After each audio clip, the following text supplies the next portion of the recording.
I think we're live. Are we live? What I should do is reload the page. We have a woo in chat. It says stream starting.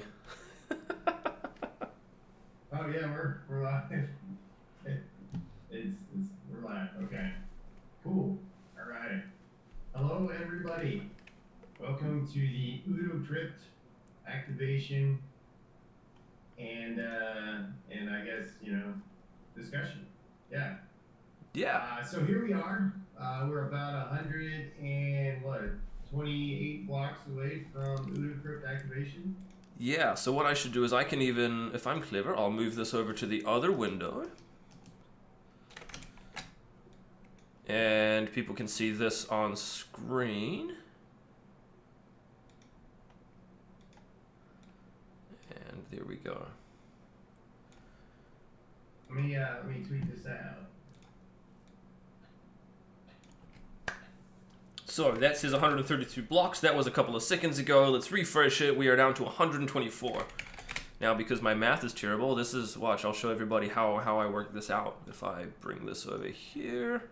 So what we're going to do is we'll go 124 times 15 seconds. And we're going to divide that by 60 seconds because that's 31 minutes.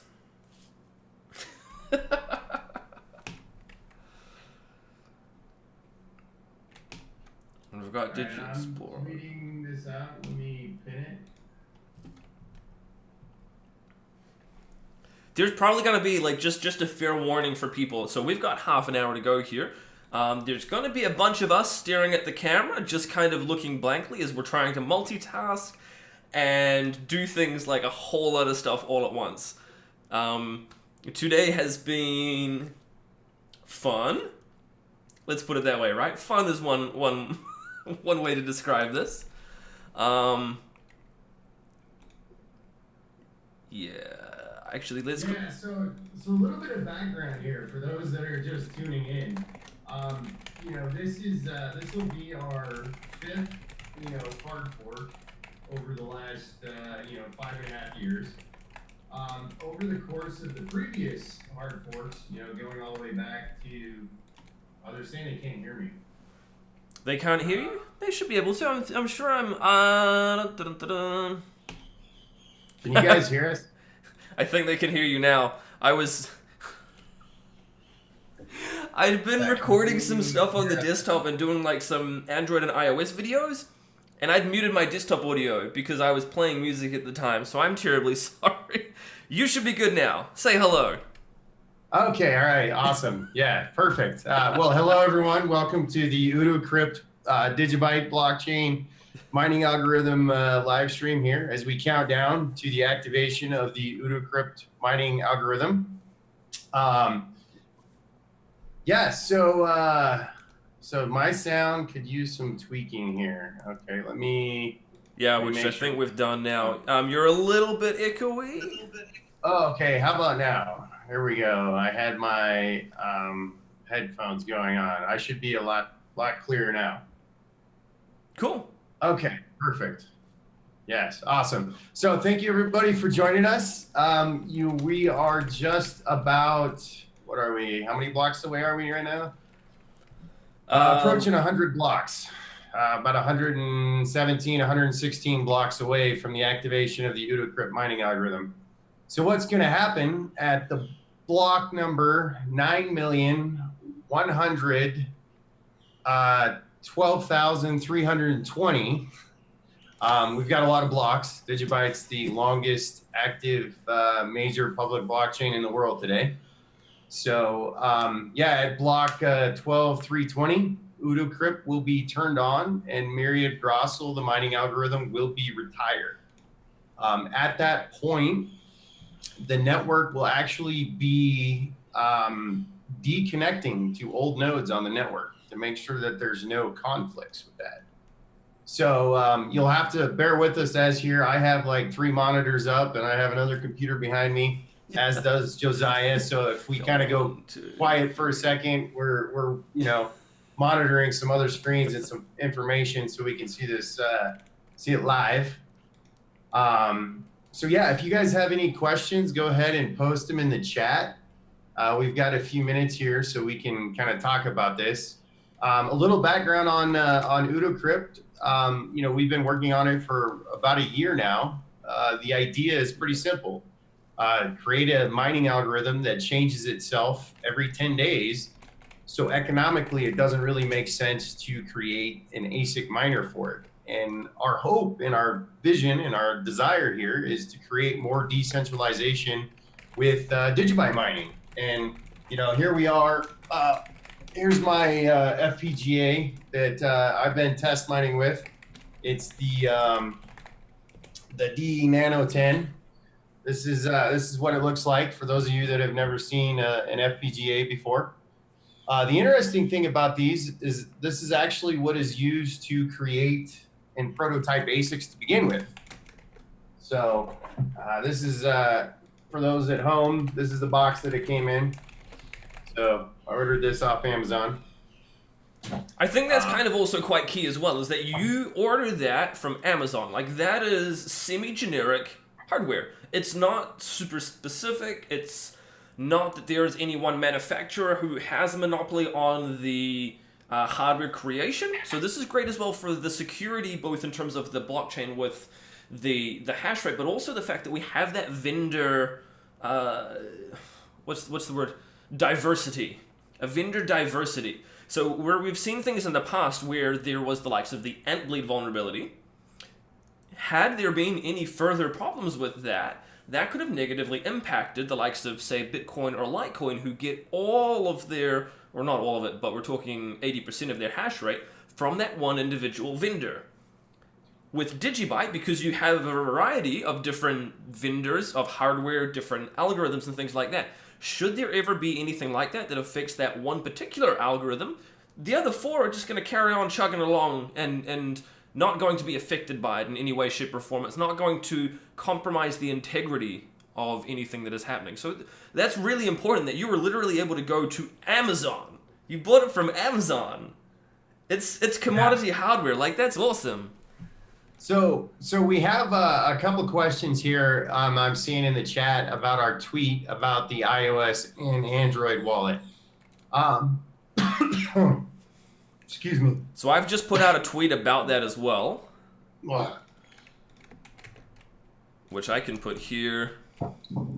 Yeah, so long story short, we're not quite sure, but we think we're probably going to have to update the Android and iOS wallet because there might be a code update needed for it to successfully recognize Odocrypt blocks. So the question was, should I send the DigiBytes from my iOS wallet to my Exodus wallet? The problem here is it could take us 3 to 4 days by the time Apple approves an iOS update. So what we would encourage people to do to be on the safe side is either just store them and don't send any transactions until we update them. Or if you want to, you still have about 100 blocks and you could quickly send them from your iOS to your Exodus wallet. So the other thing is we've like got you said, DigiSweep too. So even if people need it in a pinch, they're still able to use DigiSweep after the fact, which I'll put in the description here as well. So they can still use that. They pop in their restore phrase, they send them off somewhere else. You can carry on if you need it in a pinch, like if you need it in a real hurry, basically. So that'll still work no matter what. That uses the core Digi Explorer. Let's have a quick look. So yeah, another statement by Wildman is my biggest curiosity with the algo swap is how much hash power is going to come out of the shadows. That's actually a good question. We've been talking about that ourselves. We don't know. It's exciting. Like we could have a little bit, but I don't think we will. I'm pretty sure we're gonna have a lot of hash power. So what my expectation is we'll activate. We've got people we know that are already turning on their miners. There's going to need to be an adjustment period, which should happen very rapidly with the difficulty on Odocrypt. Let's see, what is Myriad Grossel? Well, it's not really even comparable, so it doesn't make sense to even go there. For those who actually want to follow along, If you have a core wallet, your DigiByte core wallet open, if you go to the debug window, and then you go to the console, or you can do this on a server if you're running a server that has a DigiByte node, and then you basically just go get blockchain info, and you can see the current status of Udo, which right now we're showing locked in. And then you can actually see the difficulties for the 5 different mining algorithms. So what we're going to pay attention to right away, right after the activation occurs, is we're going to be checking to see that difficulty on Odocrypt, and we're going to see how it's fluctuating. And we're also going to be checking the number of blocks and the sequence, and then we'll send a couple test transactions, and we'll just kind of do a full analysis of everything. So these are I've just brought it up on the live stream, the difficulties for people to see. So if I put that again in the bottom here, let's get blockchain info. So it looks like we got less than 100 blocks to go. So we just put out a tweet from official here, counting down. But yeah, sorry, Josiah. No, that's cool. One of the questions that Tahoe Guy 173 basically said is about like GPU mining and things like that. So we looked at GPU mining and we looked at CPU mining of it and kind of compared them. Now, even the DE10 Nano, which is not the most highest spec'd FPGA, but we're talking obviously, so you can buy them for around about, I think it's $120, give or take, US dollars. You can use one of those and it will get you around about 1,500 times faster than a desktop CPU will. GPUs also use a lot more power, so if we take my GTX 1080 Ti, for example, that uses 250 watts. The DE10 Nanos, actually, so if I step over to the side here and we kind of look down there, you can see some of them. I've got a couple of different ones. They use 8 watts. So 250 watts versus 8 watts is going to give you a bit of an indication of the difference in their efficiency, even though the FPGA itself is still going to get a bunch more hash rate compared to the GPUs and things. Sorry, I think my wife has just arrived home. If anybody can hear some birds in the background, they're greeting her. So if we were to have a GPU miner for this, there's not enough incentive for somebody at the moment to go and take the time required to go and implement it with either CG Miner for AMD or CC Miner for NVIDIA, and it might not ever actually be profitable, I suppose, is the flip side. So one of the things that we're going to see is what the difficulty becomes, and is it worth a GPU miner? Should somebody from the community even bother trying, I guess, is what I'm trying to say here. Probably not. Yeah, it's probably never going to actually be profitable to do it on a GPU. We've been looking at other GPU things. Maybe we can talk a little bit about that later on. But Odocrypt specifically was designed for FPGAs. Yes. So we'll know a lot more about kind of what's possible. But going back to what we expect to happen right at the fork point. Well, first of all, we expect that everybody running a core protocol node, is going to be fine. We've got basically a super majority of people upgraded.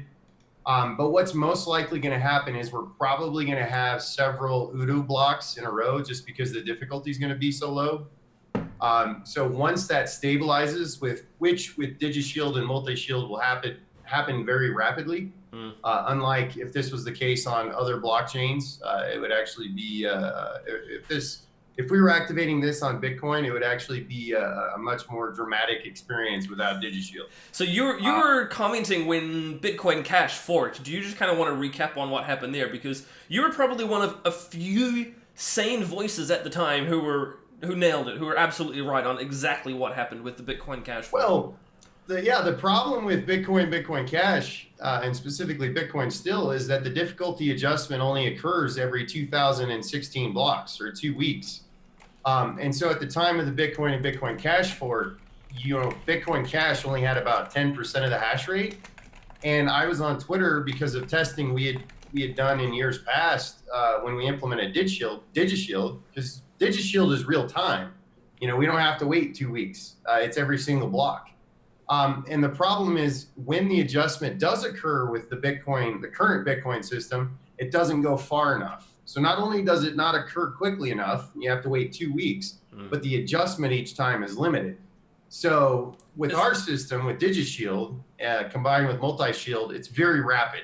So, within just a few seconds and a few minutes, it'll stabilize. So that's what we expect. We expect there to be, several Odocrypt blocks, and then it'll quickly adjust, and then it'll stabilize. So, we also expect there's probably going to be, a little bit, a little bit of delay in some of the miners coming on board. Once people get it figured out and check it out, then it should steadily increase. So, let me go back here.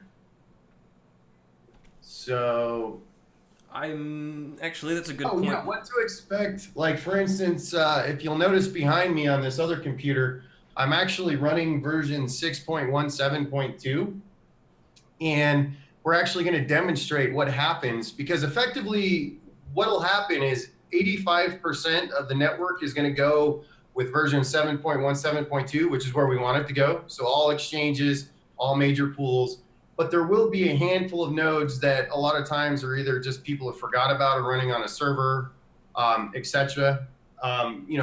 We haven't had any resistance at all to this fork. I mean, everybody's been on board with it. There hasn't been any dialogue or statements to the contrary. But what'll happen on those old nodes is they will effectively be disconnected from the rest of the network. So once Odocrypt activates, there's some code in there that will actually cut out old nodes. And so what we're actually going to do is we're going to show basically what happens. So right now, if you'll notice, there's a yellow bar on here. And this basically says, warning, unknown block versions being mined. It's possible unknown rules are in effect, which according to that perspective from that older version, there absolutely is different rules in effect. And that's the new Odocrypt system, which is about to come on board.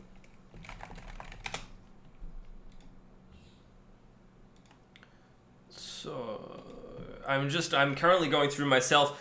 I've got a couple of the F1 minis. And actually, why don't I tell you what I'll do. I'm really quickly going to disappear, and I'll unplug one, and I'll bring it up and just kind of show people as well what the F1 Mini looks like compared to the DE10 Nano, just to give people a little bit of an insight. Yeah, you'll see my back. Don't go anywhere.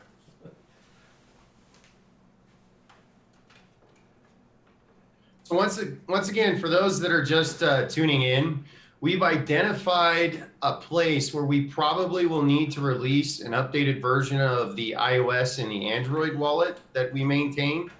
Now, this could take us a little bit longer with iOS, as we actually have to submit it to the Apple iOS store, and sometimes that can take like 2 to 4 days. But Android, we should have an update pretty quickly.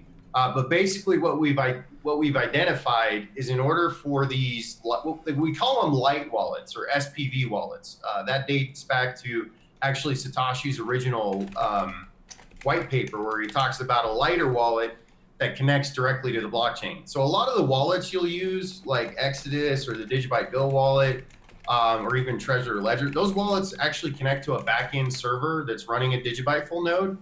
But our actual Android and iOS wallets we release, they're actually completely independent. They're not reliant on any sort of backend service, and they connect directly to the blockchain. But there's some code in there that actually validates the different mining algorithm hashes, right?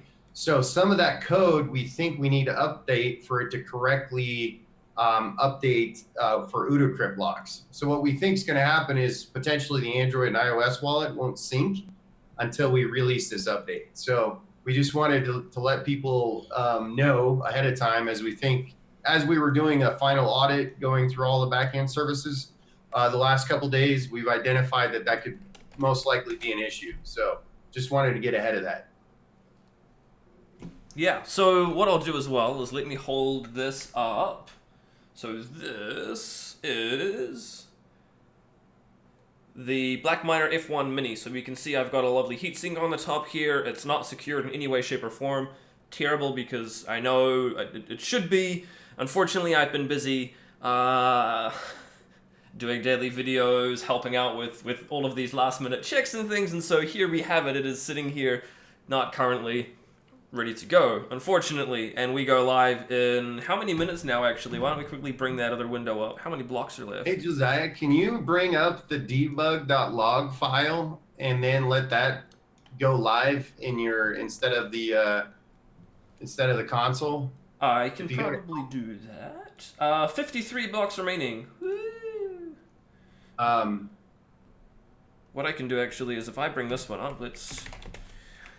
yeah, if you go back to your debug console there, and you go into the wallet, and you exit, and you just go to the file preferences or settings.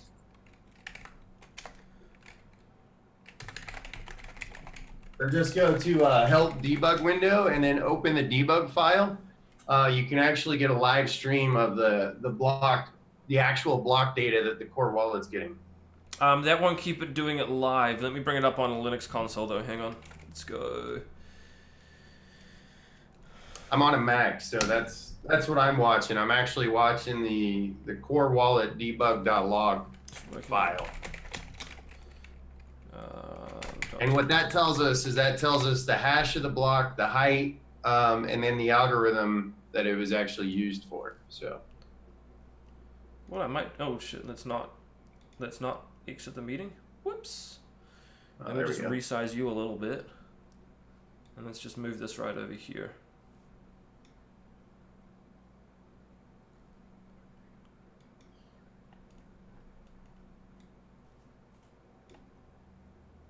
All right, there we go. So yes, going over, confirmations, pretty much every major exchange and wallet provider we've confirmed has upgraded to 7.17.2. So we're not expecting any issues with that. All the major, the majority of the mining pools that provide, 85% of the hash rate for the network have upgraded. It's worth also noting that it's not just 85%, but specifically so because the Myriad Grostal is one of the ones that's going to be replaced, naturally the signaling on that is slightly lower. So across the other four, on the likes of SHA-256 and Odocrypt, we're seeing 97% acceptance for it. So that's pretty awesome. It is definitely being pulled down a little bit by the Myriad Grostal miners, but that's expected because they're going to go, well, why would I update? What's the point in me even spending the time to update? I'll just let my stuff keep going and it will eventually just stop. So that's kind of why they haven't signaled for the update compared to other people who have, the other algorithms.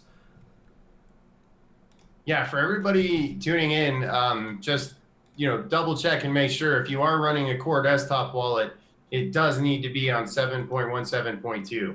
So I saw some syncing questions. Yes, with the core wallet, which is considered the backbone for the network. Long story short, your DigiBytes or anything, if you're resyncing or if you re-imported a backup until the wallet's fully synced, your most recent transactions and your balance may not show. So it's important that wallet is completely fully synced. If they do happen to, let's say, for example, you fire it up and the updates happened and you've got the older version, you can still just update, grab the latest version, and you should be fine. So just reinstall it over the top. Obviously, if you have a wallet.dat file, take a backup is best kind of practice. But it's not hard, really. Yeah. Just make sure that you are running the latest. What I'll do as well, let's put the latest GitHub. So a question here on the iOS and Android app about warning updates. Yes, once those updates are available, you will get the notification, through the iTunes Store and through Google Play. That should be automatic as well. They'll come through to people. Now, one of the good things is the silver lining here is basically that you are, especially if you're on Android, you're going to get the Dandelion stuff. We've already gone and implemented that recently onto iOS. You'll get the extra little switch toggle. But this is kind of also slightly expediting our Digi assets. So the Android people, you're going to get a first look at Digi assets really, really, really soon as a result of this, if we need to push this update out. So it's, some good with the bad, I guess. So it looks like we have quite a few more people here than when we first started. So just to recap, why are we doing this? Why are we, hard forking to a new mining algorithm? Well, at the end of the day, it's simple. It's decentralization. We want to be able to make DigiByte mining as decentralized as possible. And so the vision is by using a mining algorithm that changes itself every 10 days, you can't create a specific ASIC for it. So we can avoid, a monopoly and centralization by like either a single group of people or a single company, like what we've seen with Bitcoin.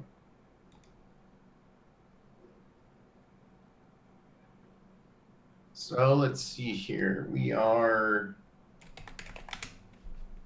30 blocks.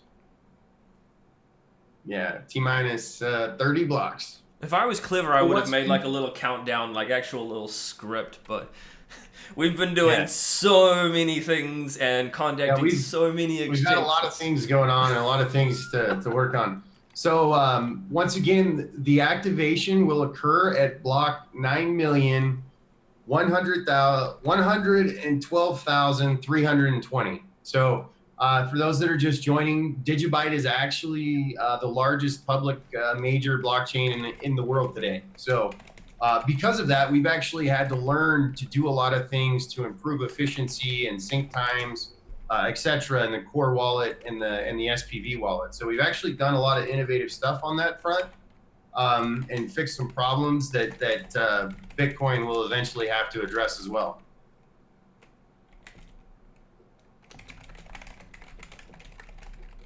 So the idea is once we get this new algo activated, hopefully, and we can do a little bit further analysis on how actually it's performing, we might be able to get some starter kits out there that make it a lot easier for beginners to learn and to start mining DigiByte. When I first started mining Bitcoin back in 2012, I was able to do it with my gaming computer and a GPU. And a lot of people were. And that's actually what I think brought a lot of people into Bitcoin back at that time. And so going to 2014, our vision was, hey, how can we keep creating a decentralized system that anybody can participate in securing and helping the network and also make a little bit of, cash on the side. All right, so 19 blocks to go here. So block 2301 just popped up. So once again, at 2320, Odocrypt will be activated. So it's a super, super exciting time. A lot of people don't realize how hard it is to successfully pull off a hard fork on a blockchain. And we've done it multiple times. We've done it more than anybody actually out there that's been around for 5 years. And there's a lot of things we've learned over the years. And one of the things is test. But then to give yourself enough time to do this. We're a good 10 months out now, since we started work on this. So, it's a lot harder to execute a hard fork nowadays than it was, 3 or 4 years ago, just because the network's so much larger and there's so many more people involved.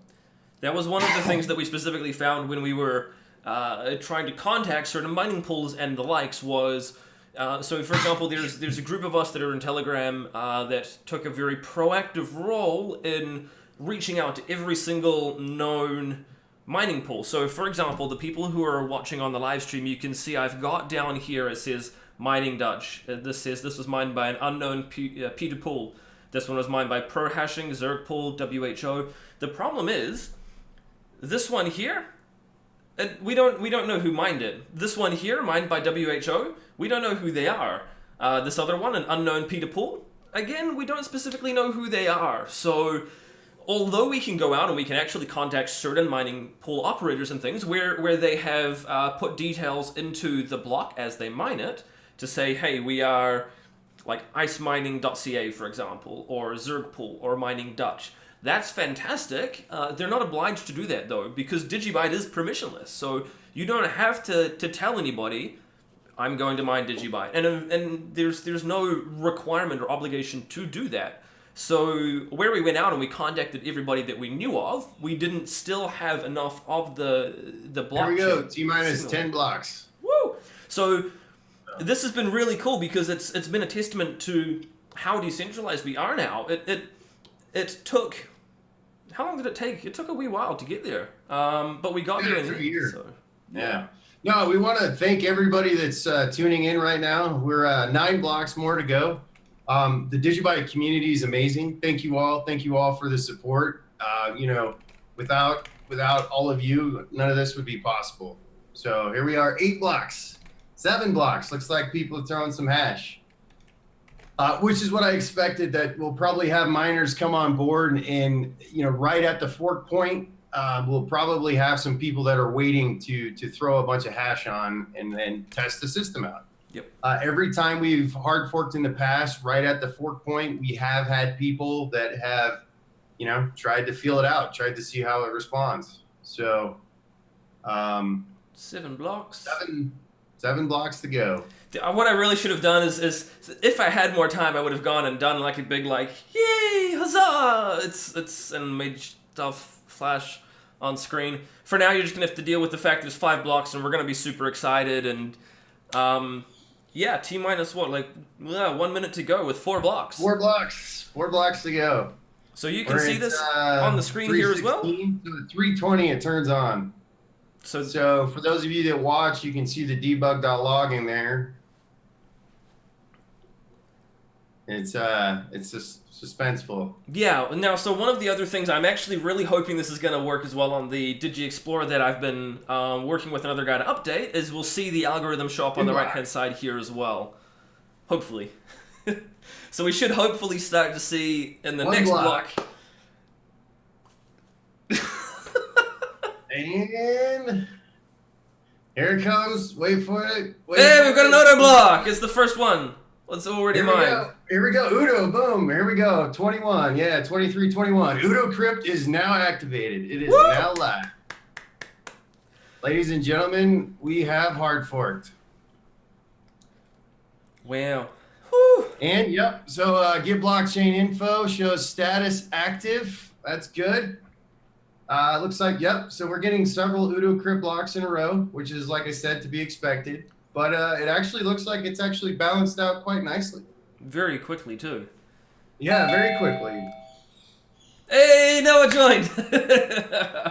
Yeah.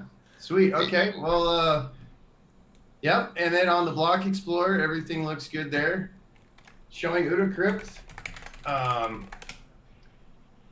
Yeah, actually, that's looking pretty good. I like it.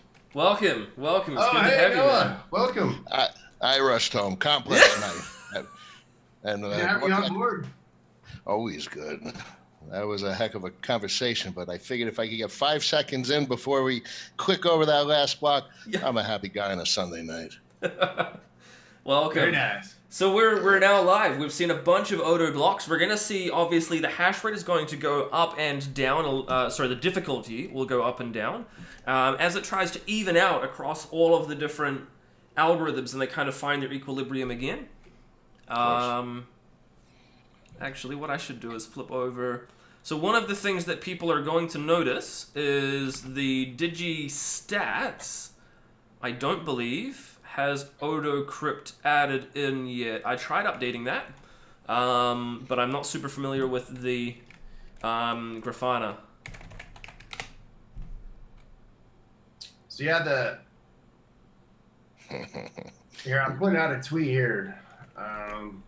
We are live. First block.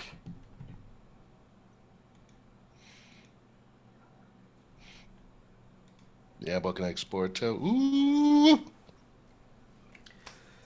Oh, man. Everything looks like it's going smooth. This is great. This is, here we go. Grostel is dropping. Yeah, so Grostel has been dropped. There are no more myriad Grostel blocks. We can see here DGB256.online is mining some Odo blocks, some SHA-256 blocks. Mining Dutch still happy with Scrypt. That's fantastic. So that is exactly what we wanted to see.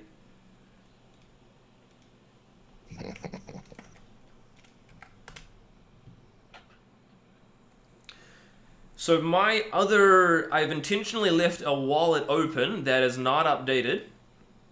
This particular wallet has 3 connections, so it's still found somebody else who's running an older version, and it is currently stuck on the 9112320. So it got that block, it hasn't gone anywhere else.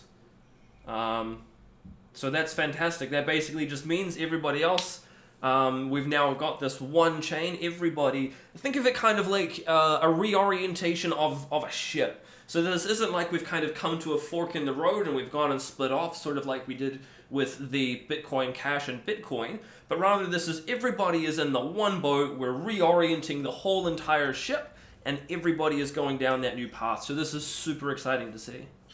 So let's ask a question. So all things considered, the old chain, we're still going to be seeing mining on the old chain to some degree. Folks, anyone that's lingering, maybe a pool, maybe a solo miner, there's potentially still going to be blocks produced on the old chain. Well, is that a good statement?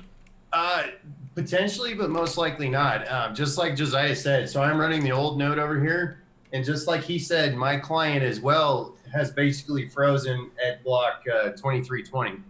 So what that means is a lot of these peers aren't able to connect to each other, and they're not able to relay any blocks. So This is a good thing. So I don't know how much you guys discussed about what's going on with mobile in the live stream, but that entails, so the thought comes to mind, if we don't need to resync our SPV clients because no new blocks are potentially downloaded by SPV, that's a good thing. So if that's yeah, no, absolutely. And in fact, I'm actually booting mine up right now and start debugging that. But yeah, what's amazing here is everything looks to have evened out without any, I was thinking we might see like 15, 20, 30 Odocrypt blocks, but it pretty much adjusted right away. And, we did a lot of testing. So I want to thank all the developers, especially Mental Collatz. I mean, he's the brains behind this, and we really put it through the ringer. And, the previous 5 years of experience conducting and multiple other hard forks, I mean, really came in handy. And I think all of us learned a lot from this and how to do it successfully and how to get everybody on board and how to pull it off. And I really think that's a huge testament to the DigiByte community. So in our original testing, we basically reset the testnet. We've done a private testnet a number of times, and so in this testing, the first time that we ever brought in the Odocrypt on it's not a current testnet or anything, but the first time that we ever did that, Odocrypt managed to mine, I think it was like 65 blocks, like in the space of 2 seconds. It was pretty impressive. But that was on our very first private test that we did. The subsequent testnet upgrades and things, again, really good. And now on the main chain here, we had, I think, 6 blocks in a row. So that's really good. The hash rate's kind of evened out very, very quickly. nice balance of blocks from the different algorithms. Yeah, so if I look here, the first time I pulled get blockchain info was at block 324, and Udo's difficulty was 423. And now when I pull it, Udo's difficulty is 6,576. So that's a testament to DigiShield and MultiShield quickly adapting in real time, block to block. And just that would have never happened on other blockchains like Bitcoin or Litecoin. They just possibly could not have adapted that fast to be able to maintain equilibrium with the difficulty in the mining algo. So I see Mining Pool Hub up on the board. They're obviously one of the larger pools. Did we ever get Blocks Factory? Any feedback on them bad boys? The Blocks Factory have upgraded. Yep. Ooh. So just before in the 24 hours prior to the upgrade, including the Blocks Factory, who have done the update, SHA-256 was signaling 95%, Scrypt was signaling 97%, and then the Skeen and Qubit algorithms were 90 and 75% respectively. So that is a huge majority. Obviously, Myriad Grostal was slightly lower, completely expected, and that's why we shoot for the 70%. So we had well past that 70%. We were closer to 90% than 70. So yeah, that's pretty awesome to see. Consensus. And I guess I'm sending some transactions back and forth here. Hey, look, you're welcome to send me any DigiByte anytime, man. We'll do it from your we'll do it from the block reward for developers or the ICO launch, right? Let's. Right. Yeah. Let's see here. For anybody who's not super familiar with, I'm joking. We joke about this semi regularly because we don't have any. There's no central control of any funds. There was no ICO for DigiByte or anything along those lines, and so we joke about it semi regularly in some of the chats that we have. So it's not serious. Do not take that as being serious. Tahoe guy says he's calculating the hash rate to be 480 gigahash per second. That's pretty awesome. So I just sent from a core wallet to Exodus, and that had no issues. That was perfectly fine. Let me test a couple more here.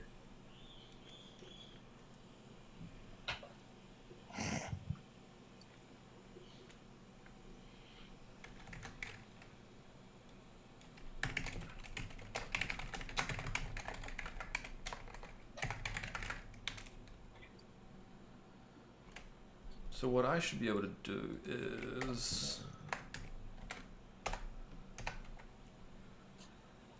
Where is it? So I just saw the question, what's next for DigiByte? People are asking about Binance and Coinbase. We'll go ahead and give the same, same answer we always have. Coinbase and Binance can list us anytime they want. We're not opposed to it.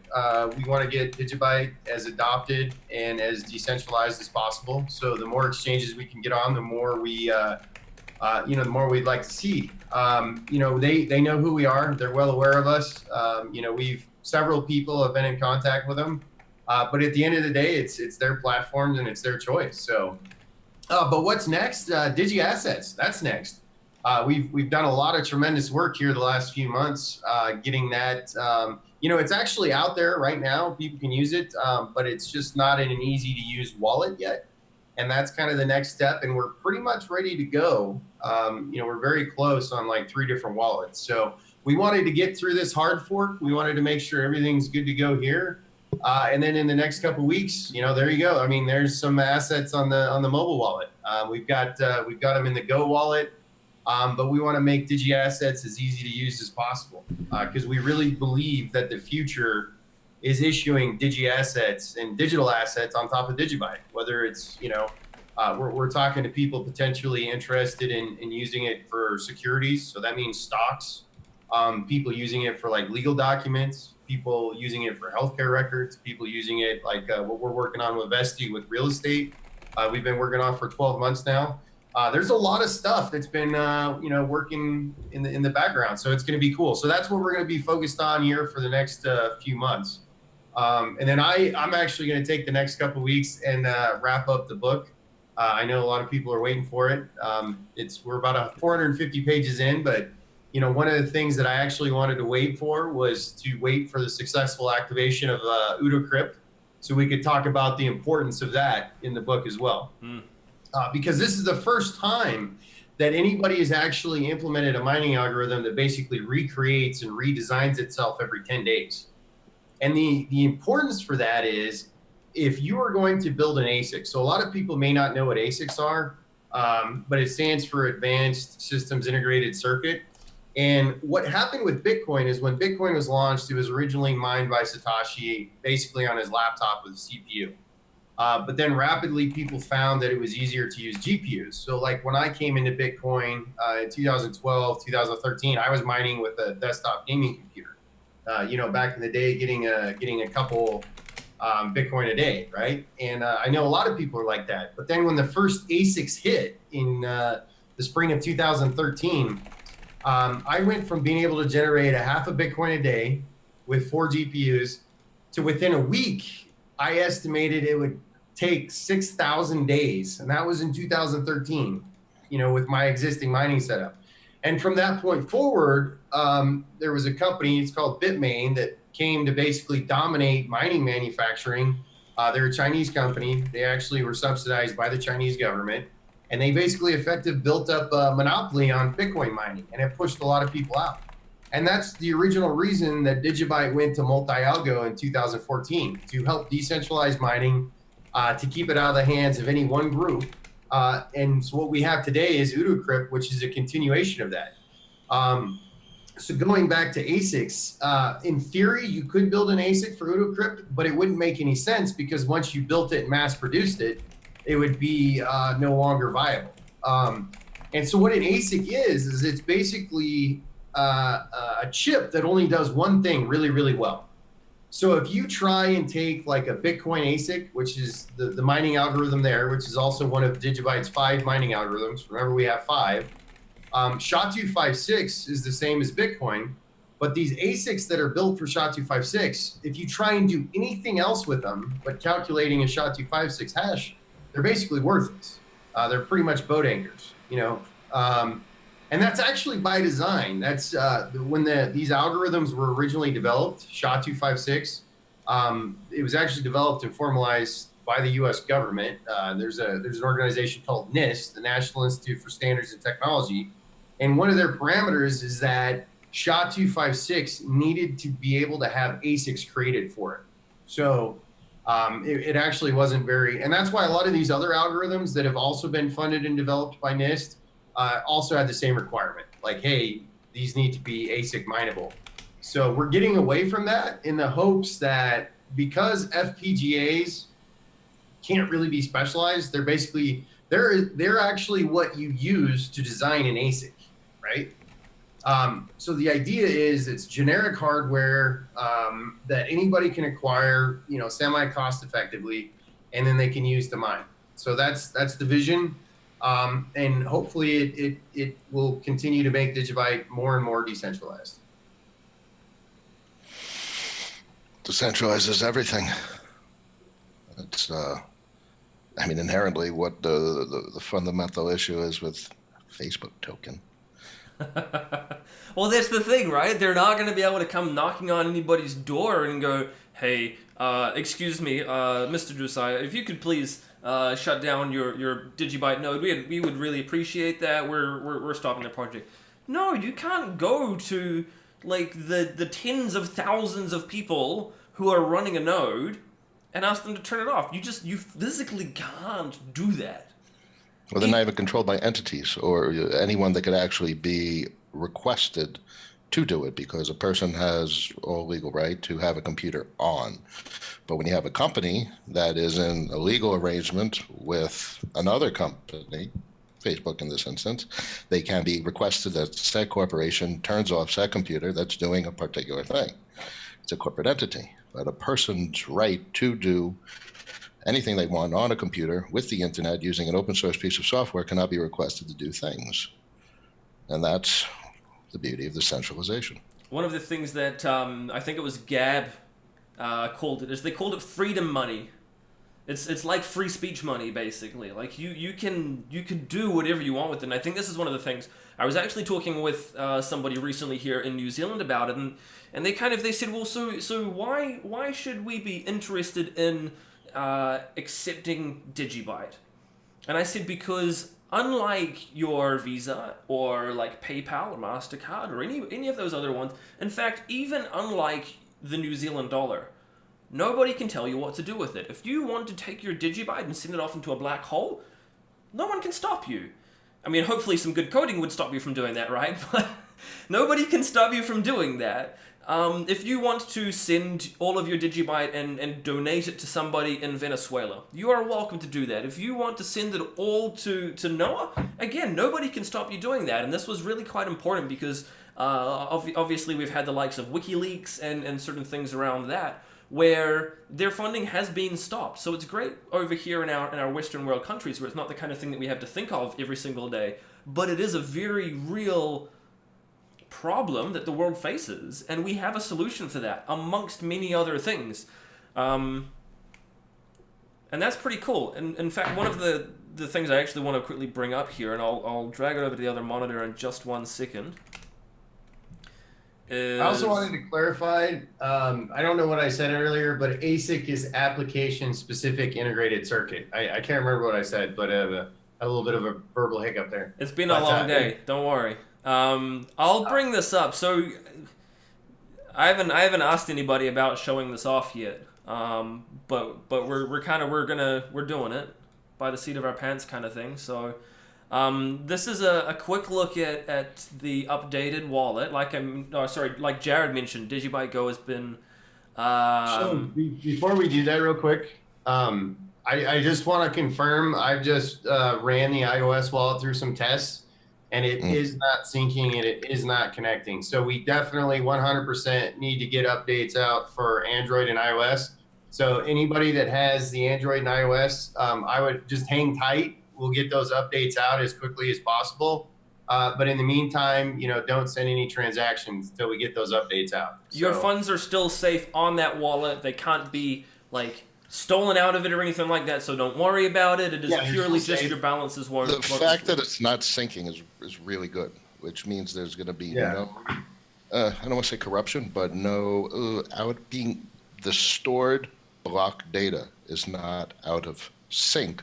So once it does find a peer to connect to that is equal to the Mint protocol version, it's going to get perfectly consistent block data going forward, which entails once the update is available, we don't have to force resync wallets. And I'm very relieved that you say these wallets are not syncing. So from I wish it went more smoother perspective, this is good going forward. We just need to release an update, which is going to get everything working as we want. So yeah, like they said, your funds are still safe, but just hang tight. If it's an emergency, there are ways to get the keys out and into another wallet, but we should have those updates out pretty rapidly. So the other thing is I'm seeing, there is currently 11 blocks from Grostel. So that's gonna very rapidly slow down as the difficulty gets adjusted, because there is only the small amount of miners. We're gonna see basically it'll probably stop. And as they figure out they're not getting any useful rewards. Yeah, so just to clarify, if somebody had found a block, like let's say you were on 9112322, for example, you're not getting that block reward, especially if you're on Myriad Grostel, that algorithm's no longer accepted around here, basically, as of that block. So the only reason a mobile wallet would need to resync, and this is why I was asking about how many blocks are occurring on the old chain, is if someone sends funds to an address on the new chain that occurred within the fork block and those, let's say, 11 blocks that have occurred on the old chain on the new chain, which means once they resync, they wouldn't get that block information that contains the transaction that they're looking for, which they made. Yep. So as we go forward more into time and there's less blocks on the old chain, the likelihood of that occurring is just decreasing and decreasing. Yeah. So even if they did send a transaction, but it was on the old chain, as soon as it's resynced, the funds reappear back in the wallet, and then, So should be a smooth update. Yeah.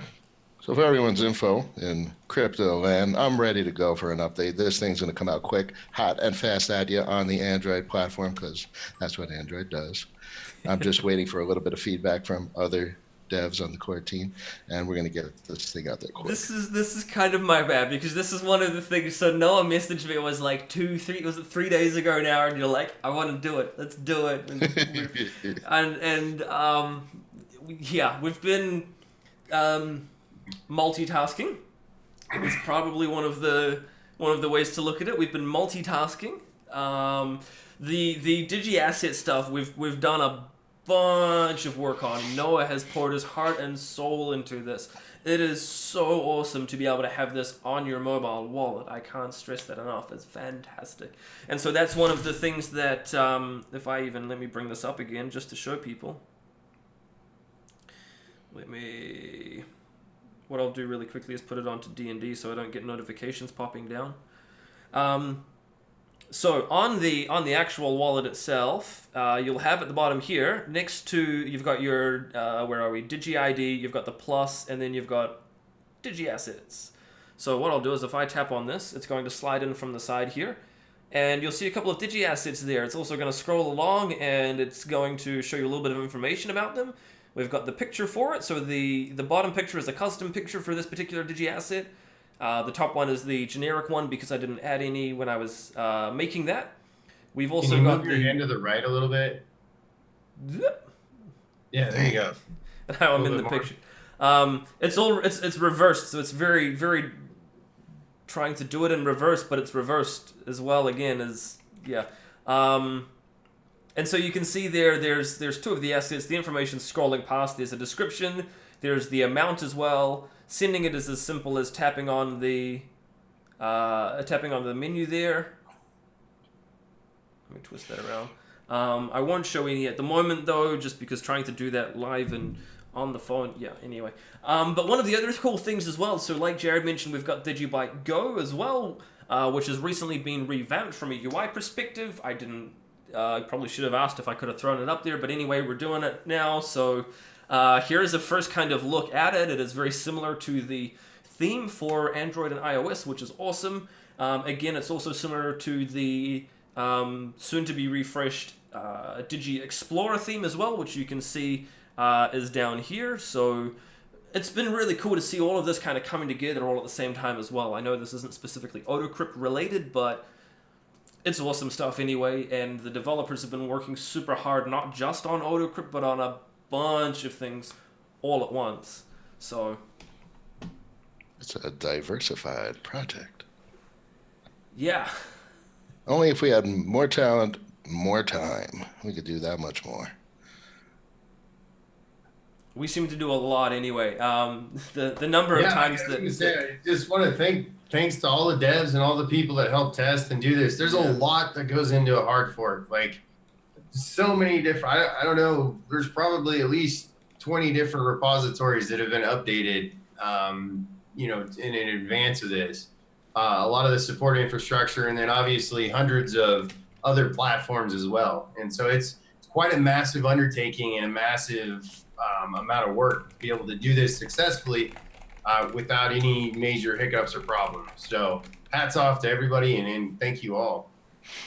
In the end, we spiced up the combo a little bit with the mobile wallet. I like to think of everything other than the core platform as a value-added service. When you're talking about the longevity and where this thing is heading in the future, all these value-added services, even like all the amount of time I spent on the Android wallet, are small and to some degree trivial in the grand scheme of things. It's the core protocol that's overwhelmingly the most important because, for instance, we talk about this value-added service of mobile wallets. Let's say a company comes along and DigiByte goes to where everyone hopes and dreams it's going to go, and they pour, let's say a quick $250 million into apps. Do you think just our app, or let's say all apps out there related to DigiByte, a company comes in, throws a $250 million, all of a sudden every single app out there that handles the management of DigiByte, it becomes small in comparison. $250 million, you're going to have a serious product. So I just like, a lot of my thoughts are grandiose, philosophical in concept of where things could potentially head in the future. I like to think that right now we're just doing little things, and the big things are really yet to come. Well, that was one of the things. I mean, it's not that unheard of, really, when you think about it in the grand scheme of things. We've got the likes of Antimidi is obviously in talks with the Belgian government. Even over here in New Zealand, I've actually been talking with the political party about them accepting DigiByte both for donations as well as for running votes on top of the DigiByte blockchain, things like that. I haven't actually talked about it too much publicly because it is still in the works. We don't know what will eventuate from it. It is very promising, of course, and I'm super excited about the prospect of it, but I don't want people to go out there and go, this is all, like, I'm going to go and buy me some DigiByte because it's going to be used in New Zealand politics, for example, right? Like, that's not what we're about. But when those things obviously happen, we'll let you know. But, like, imagine overnight, all of a sudden, you're using DigiID for access control and things like that to log into certain websites. Like, for example, the Belgian government websites. Now, all of a sudden, overnight, the Android and iOS wallets are downloaded by another few million people. Like, almost overnight, right? Like, so this is where a lot of the backwards compatibility comes into it. So where Noah has intentionally gone back and made sure that we're not just compatible with the latest 2 or 3 versions, but going, I think, what do we support all the way back to KitKat?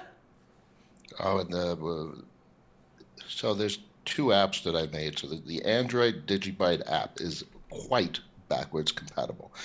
It supports down to before KitKat, I think it's Jelly Bean. We're talking 4.2, I think we're at. Let me check. I'll actually look at the source code. Yeah, kind of going in line with this whole conversation we're going. Everybody I'm talking to, all the information I'm seeing, from my perspective of being in the space, for the last 7 years full time, the next 6 to 12 months, there's going to be a massive wave of new adoption and stuff happening in this space. And we're super well positioned for where things are going. I couldn't be more excited about it. It's going to be a good time. So, I mean, the next 12 months are just going to be they're going to fly by. A lot of good stuff's going to happen. I'd love to see. As us on the core team dream about is the capacity to work on a full time. So every bit of progress that everyone in crypto land sees in the Android product and the iOS product with Yoshi and fellow developers, you can imagine what this thing would be a full time. What I've done with this product, where it was, if anyone remembers, pre Demir's theming, this is not full time work. This is far from full time work. It has come a very long way. Oh yeah, like I look at the code. Well, first off, API 19, we're at KitKat. That's KitKat. So I mean, I don't even think you could go out and buy a KitKat phone at this point. Nope. But that's a good 90. What is that? Like almost 98% support for 99% of Android devices. Android.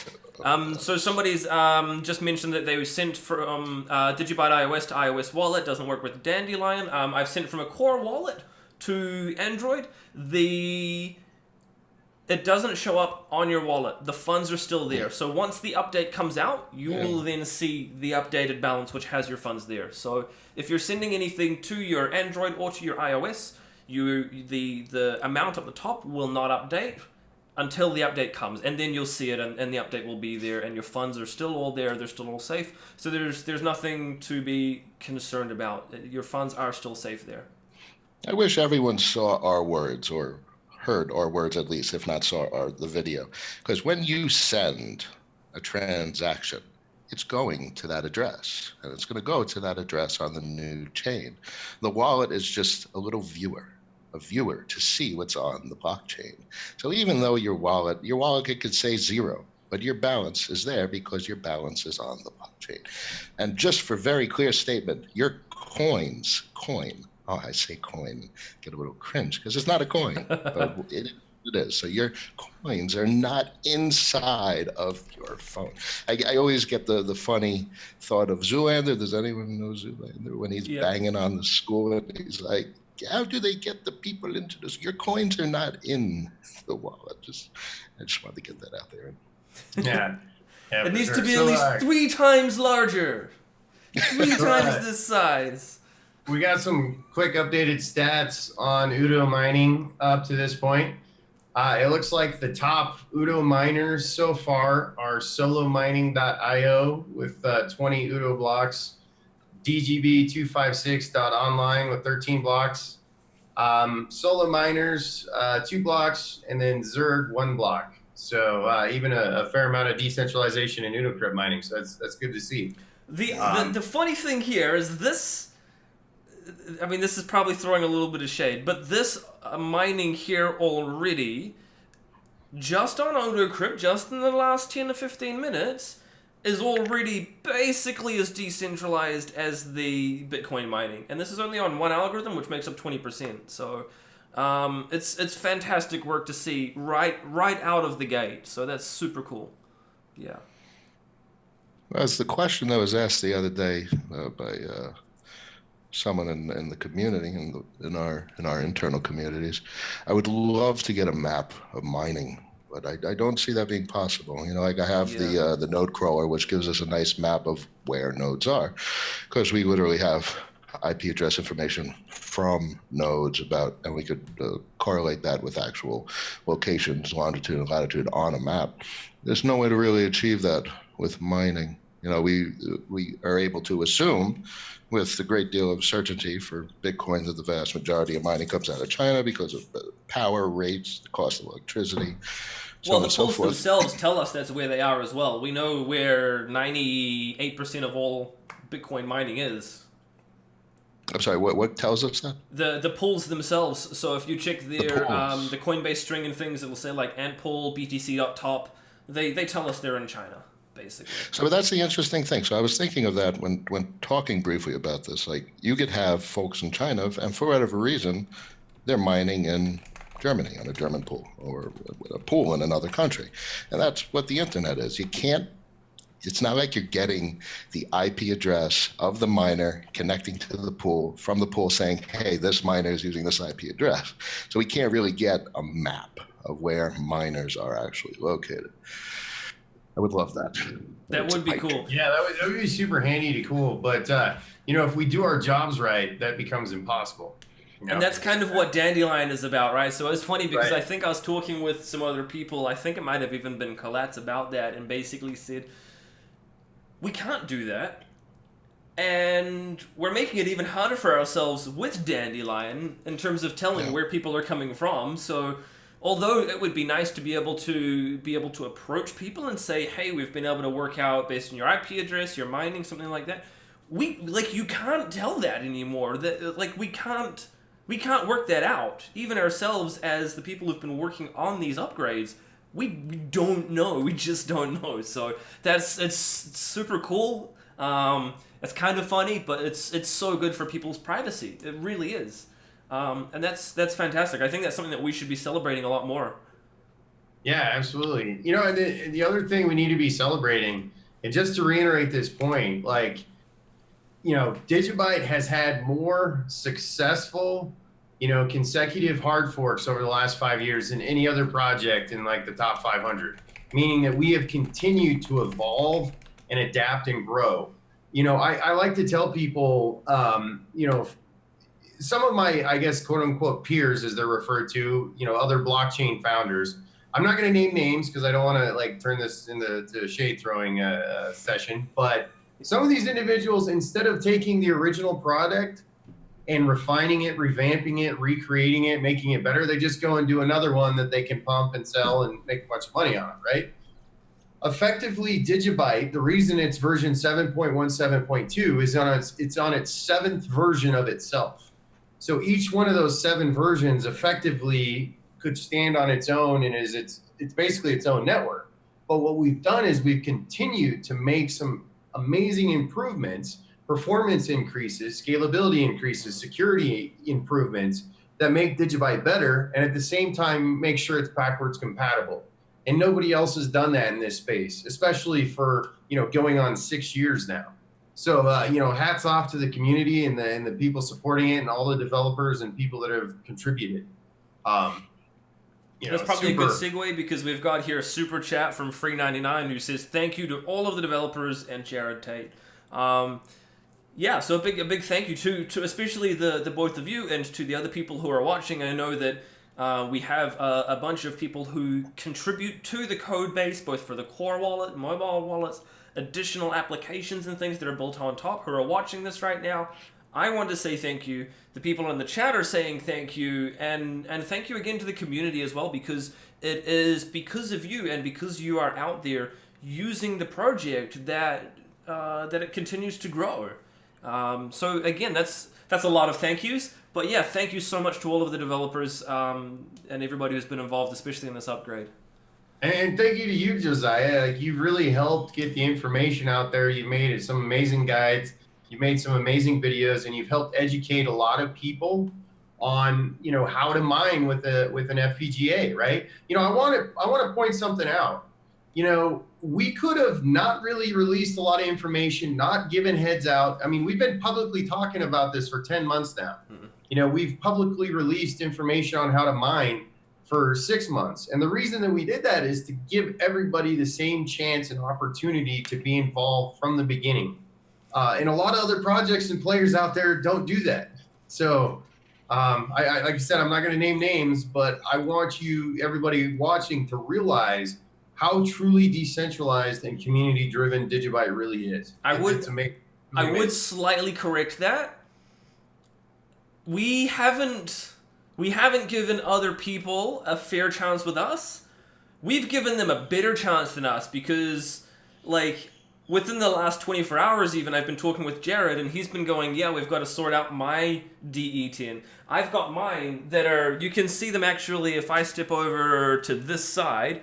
You can see those ones at the back there are flashing because they haven't been programmed. So it's not just that we've given everybody else a fair chance. We've given everybody else a better chance than ourselves, because we've been so busy making sure that everything kind of ticks along behind the scenes, right? So I'm not even mining right now, despite the fact that I was one of the first people to go out and buy this hardware to try and test it on the testnet. I've gone and spent money of my own, and it's sitting there right now not doing anything. So this has very much been a launch for the community, and it's great to see the community and all of these pools that are already cropping up, that are already mining, and clearly mining more blocks than us, because we're not mining anything. So yeah, we've despite the fact we've been involved with the development, I haven't got any block reward or portion of it. Same for Jared and Noah and the likes. So yeah. Thank you to Crypto Angels for the super chat there. Here's some dying fiat. I love it. Look, we can still use fiat to buy beers for the meantime, so thank you so much. I'll be sure to send something through to Noah and Jared, and we'll do another chat like this eventually as well, and we can all have a beer. So yeah. Yeah, we also wanted to say thank you to all the other wallet providers that updated on time. We want to thank all the exchanges that support DigiByte and updated on time. I know, maintaining a lot of different wallets is a lot of work, but one of the things that was mentioned is we do have to be very careful with hard forking DigiByte now. And this is one of the things we realize. This is definitely the hardest and the longest fork we've ever undergone. Because the network's just that much bigger now, and It has to be thoroughly tested. And I would say moving forward, to do another update to the protocol is probably definitely going to take at least 12 months in the future, which at this point we don't have any planned specific things, but obviously eventually, there will be updates required. For instance, I believe within 5 years, we're going to have to fork to quantum proof or quantum resistant algorithms. I don't want to detour too much, but that's another conversation we could probably do a whole live stream on by itself. What happens when quantum computers arrive, and how do we, maintain and continue, what we've built, which we can. We've actually got several approaches we've talked about for how to handle that. Yeah, no, it's a super exciting day, super relieved. I'm going to go spend the next 2 weeks out in isolation and wrap up the book and get it out. I know some of you are waiting for it, so that's an update on that. And I'm super excited for it, especially to add this piece, because the piece about Odocrypt, I think, is critical, talking about the future of DigiByte and where we've been. Yeah, has anybody got any, last minute questions? In the chat that we can answer? I know we went on for a little while now. I'm getting hungry. I haven't ate since breakfast. Yep. I've been too busy Totally forgot. So Wildman is basically see there's over 800 gigahash now on Odocrypt, which is awesome to see. On the Android and iOS, even if you untick Dandelion, it's still not going to be going through to the destination. You can still receive funds to your Android or iOS. You just won't see it show up along the top there. The balance won't update. So just another heads up for people who are tuning in right as we're kind of wrapping up here. We're going to get an update out for Android and iOS. So just to recap real quick, Digi Assets is actually live. It has been, since the summit, but we're actually working on getting the easy to use wallets out and making it easier for people to use, as well as getting, exchanges and other providers to support assets once they're, really out there and getting adopted. So you're going to hear a lot more about Digi Assets coming up in the next few weeks, in the next few months. That's kind of our main focus now, and that's where we're shifting, getting real world use cases and utility out of Digi Assets. To recap, those of you on iOS and Android, just hang tight. We're going to get the updates out there. And let's see, there was a couple other questions. Will there be staking? We're open to that idea. But that would take a lot of time to implement, and currently there's no work being done on that. But we have had discussions, we have talked about it. But that itself, going back to our previous conversation about how much it takes to hard fork, that one itself, I think, would easily take us a year before we could actually develop and execute and put out there. But that's a great conversation that I think the community should have. So I would encourage people to start talking about it openly, what their thoughts are on that. I think one of the things we've been seeing a lot more requests of is a CPU, GPU mining algorithm. I know that some of the ones that have been interesting are the Prog POW and RandomX, I think is the latest push from the Monero team, and that actually looks quite exciting. So we'll be keeping an eye on that as well. We don't know what's going to happen next. This has very much been a case of let's get up to Odocrypt, and then we'll see what happens after that. Like Jared said, Digi Assets is something that we're going to be continuing to push pretty hard now. We'll be seeing an update coming out very soon for Android and iOS. I wouldn't mind doing an AMA. We could chat about it. Internally, obviously, we talk about the complexities of issuance. And, we're wrapping up here, but definitely something we continue to talk about internally. And we obviously have posed the question to the community to some degree. But it would be something also nice to just talk about verbally instead of textually for once, and also have the interactivity of the community, issuance, the concept of spam, and the concept of what features people want, and an application level, user interface, and whatnot. There's some thoughts. We'll tee that up maybe for like a week or two or something, if you're keen, and I'm keen. Always. Yeah, good question. Easiest way to get DGB in the USA. I actually recently have been introducing people to VertBase as a way to start because I like the fact that you control your own wallet there. But there's several ways to do it in the United States, several good exchanges. There's some more recommendations in the chat there. Another question.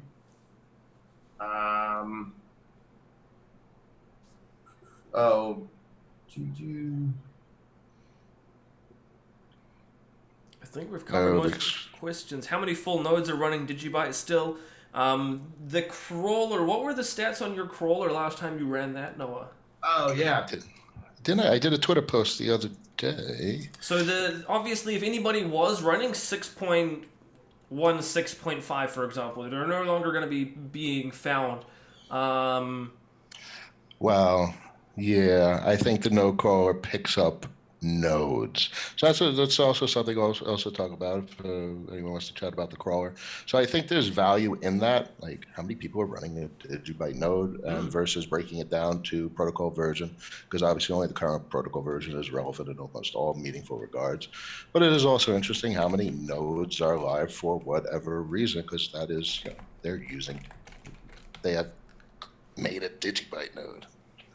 So I'm seeing with version 7.1, 7.2, we probably had about 13,000 full node downloads, which is really good for a decentralized network. But the other day we were looking, just DigiByte Go alone, there's about 14,000 users, but the majority of people have transitioned to the hardware wallets. So it's it's pretty good to see that. So I'm estimating like 14,000 ish. June 25th. June 25th, node crawler going for a fair amount of time was at about 12,484, and it is all over the map. It's a beauty. I love the update that you put out as well with it's super cool, man.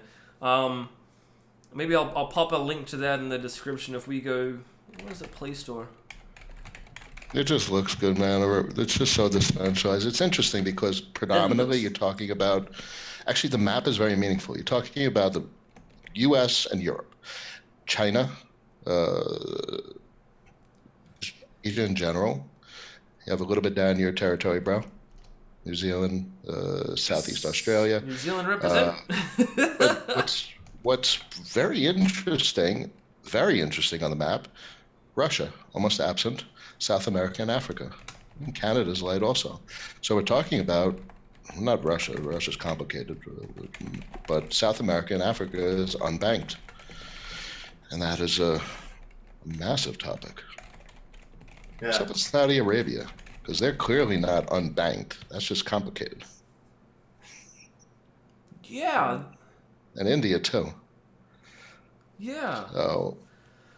I mean, I guess that's one of the things, especially with the likes of the some of those cheaper Android phones, especially like that was one of the big things for Venezuela as well, was they had those Android devices already. Sure, they were 2 or 3 generations behind, but they still worked. And so again, this comes back to the additional support and work that you put in there that made the app work on those particular phones, which opened up a huge market for them. But this is heading into a long conversation. We're talking about the philosophical concept of crypto and where it's heading and why people are using it, and what these maps, and you'll see the same, very similar distribution across other chains, is what crypto is predominantly at this time, investment and speculation. It hasn't overwhelmingly matured into the unbanked territories. You have I forget the name of the payment systems that are quite popular in Asia and China in particular, but it's not heavily used for payments. We would see more light wallets. We would see more nodes on these maps in those particular territories. Interesting. You could probably deduce a variety of other things from these types of distributions. Yeah, very interesting stuff. All right, well, look, maybe we should start to wrap it up. So, again, we've had a fantastic time here. The fork was successful. We're live. Odocrypt is happy. We can see that we're getting blocks being mined from a variety of different algorithms here. You can see it in both scrolling past on the logs here as well. So we've got Odo. We can also see it happening here on the Block Explorer as well. Quibbit, Odo, Skeen, SHA-256, and Scrypt. So thank you, gentlemen, so much for your time. Thank you for all the hard work that you put in, all the hours coding and testing and debugging, and especially putting up with me managing to find the things that I find. You're easy to deal with, bro. You're a teddy bear. Yeah, thank you all. It's been a fantastic day. And I will say that of all the hard forks DigiByte has done in the best, this by far has gone the smoothest. So it's a testament to us learning, growing, and expanding and developing and applying what we learn and being a forward-thinking blockchain. So. In conclusion, anyone seeing this, anyone watching this, anyone who hears anyone say anything about #mobile, we are addressing it. Tell everyone to reach out on Telegram, reach out to me or anyone on Twitter, and we're happy to explain what's going on, why it's going on, how it's going on, and we're happy to lend hands, high fives, and tissues as needed. We are helping, we are working, and we will get you what you want and need, which is a working product. Thank you so much, gentlemen. All right, everybody in the chat, thank you for tuning in as well. This video will still stay up, so you can send it out to all your friends and family or whoever else. Or if you're like the Crypto Mug investors and you've gone to sleep half an hour beforehand, my condolences to them, but they'll be able to watch it later on when they wake up. So thank you, gentlemen. And as always, you can reach out to us on Twitter, on Telegram. Like Noah said, we're on Reddit, Facebook. Keep an eye on Blockfolio Signal as well. We'll do some notifications there about the updates, and keep checking for them on Android and iOS. Until next time, Go get some food. we'll talk to you tomorrow. Cheers.